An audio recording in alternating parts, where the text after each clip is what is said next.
Welcome to Navigating Now, real talk for rocky times. A Pete the Planner CalmCast. Oh, we did it. Episode 20 and Navigating Now. Who would have thought you and I, 20 different days at 2 p.m. Eastern for 10 minutes would get together since Liberation Day, April 2nd, and calm everything down? CalmCast. Did we?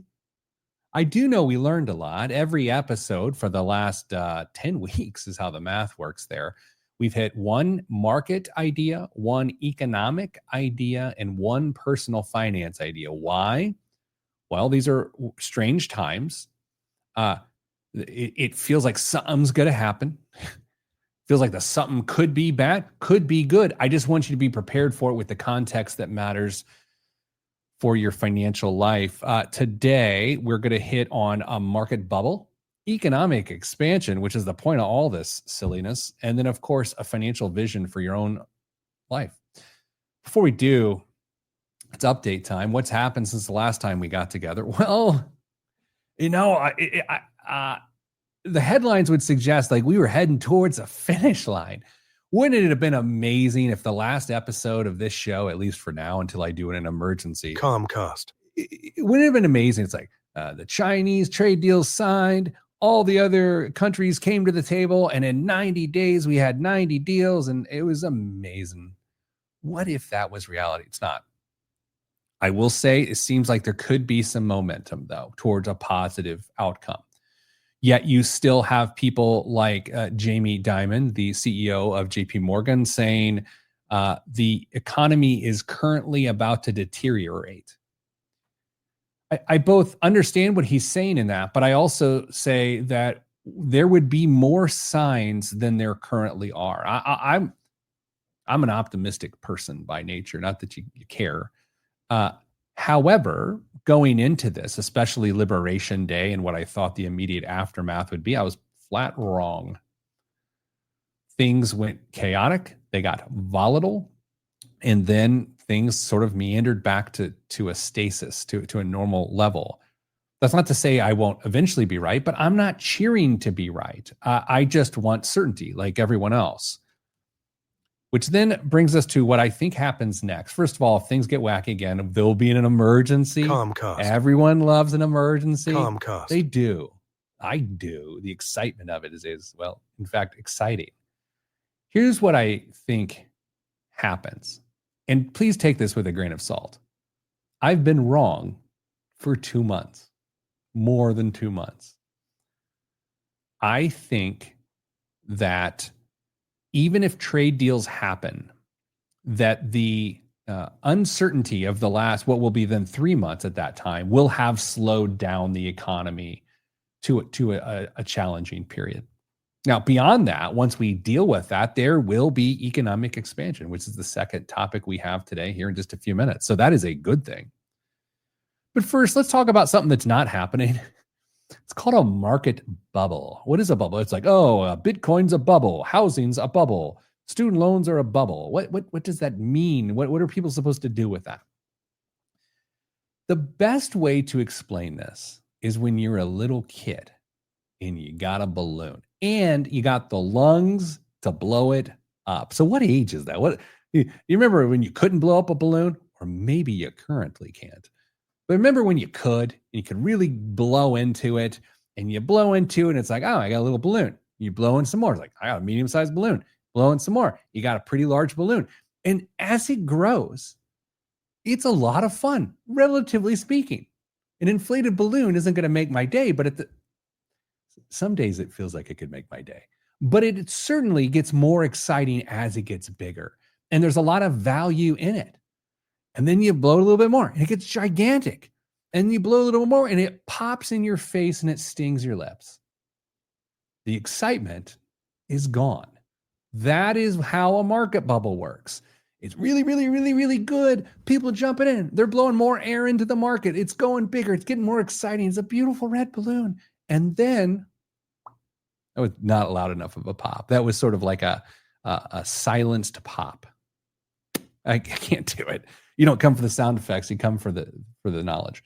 That's what a bubble is. So housing, oh, it's going, rates are down, and this is not now, but rates were down, and values of homes keep going up. There's more buyers than sellers, and so the sellers are like, let's keep driving prices. And then all of a sudden, that changes. It's not so good, and that is some level of a pop. It's not an explosion. It's just the fun's gone. That is what has happened with meme stocks, right? They get really exciting. Oh my gosh, we're going to do this. And all of a sudden, it's like, wait a second. What's going on here? Is this fraud? Is this obfuscation? Like, what is actually happening now? Not fun anymore. People try to blow up the remnants every once in a while to make it exciting, but it doesn't always work. At times, if you think about when Bitcoin was really climbing into the tens of thousands of dollars per Bitcoin, and then we saw a little bit of a bubble, and then it got reinflated, right? So these things happen. Usually, when the underlying value of whatever you're investing in just doesn't justify the price being charged to invest in it. That is when market crashes happen. Those are when market corrections happen. We've talked corrections is when bubbles start to pop. So that's one thought. The second thought I want to share with you today is around the economy and specifically economic expansion, which kind of encompasses a lot of things: job growth, GDP growth. It is when all systems of an economy, including productivity and labor and wages, when it grows.